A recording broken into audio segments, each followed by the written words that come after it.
ಜೀವಧಾರೆ trust ವತಿಯಿಂದ ಸ್ವಾತಂತ್ರ್ಯ ಹೋರಾಟಗಾರರಾದ ರಾಜ್ಗುರು, ಭಗತ್ ಸಿಂಗ್ ಹಾಗೂ ಸುಖದೇವ್ ಅವರ 94ನೇ ಹುತಾತ್ಮ ದಿನದ ಹಿನ್ನೆಲೆ ದೀಪ ನಮನ ಕಾರ್ಯಕ್ರಮವನ್ನು ಮಂಡ್ಯದಲ್ಲಿ ನಿನ್ನೆ ಹಮ್ಮಿಕೊಳ್ಳಲಾಗಿತ್ತು.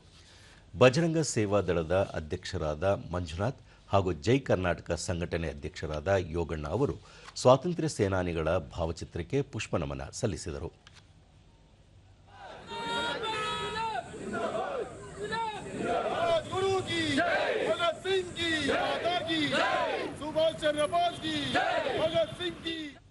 ಈ ಕ್ಷಣನೂ ಕೂಡ ನಾವು ಇಲ್ಲಿ ನಿಂತ್ಕೊಂಡು ಭಗತ್ ಸಿಂಗ್ ಹುತಾತ್ಮ ದಿನ ಆಚರಿಸ್ತಾ ಇದ್ದೀವಿ ಅಂತಂದ್ರೆ ದೂರದರ್ಶನದೊಂದಿಗೆ ಜೀವಧಾರೆ ಟ್ರಸ್ಟ್ ಅಧ್ಯಕ್ಷ ನಟರಾಜು ಸಾರ್ವಜನಿಕರು ಮತ್ತು ಮಕ್ಕಳಲ್ಲಿ ದೇಶಾಭಿಮಾನ ಮೂಡಿಸಲು ದೇಶಕ್ಕಾಗಿ ಪ್ರಾಣತ್ಯಾಗ ಮಾಡಿದ ಮಹನೀಯರ ಬಗ್ಗೆ ಅರಿವು ಮೂಡಿಸುವುದು ಅಗತ್ಯ ಎಂದು ಹೇಳಿದರು.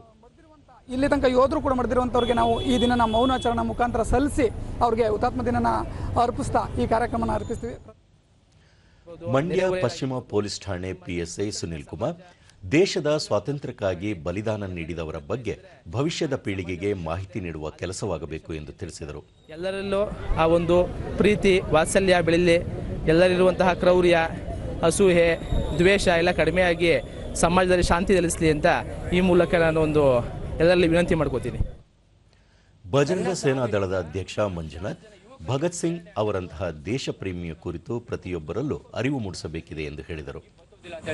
ವಾಪಸ್ ಜನಶೇಖರಣೆ ಹೊರಟಾಗ್ತಾರೆ.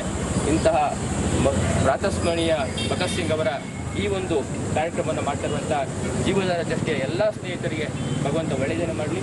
ನಾವೆಲ್ಲರೂ ಒಟ್ಟಾಗಿ ಭಾರತ ಮಾತೆಯ ದೇಶದ ಸೇವೆ ಮಾಡುವಂಥ ಶಕ್ತಿಯನ್ನು ಭಗವಂತ ನಮಗೂ ಕರುಣಿಸಲಿ.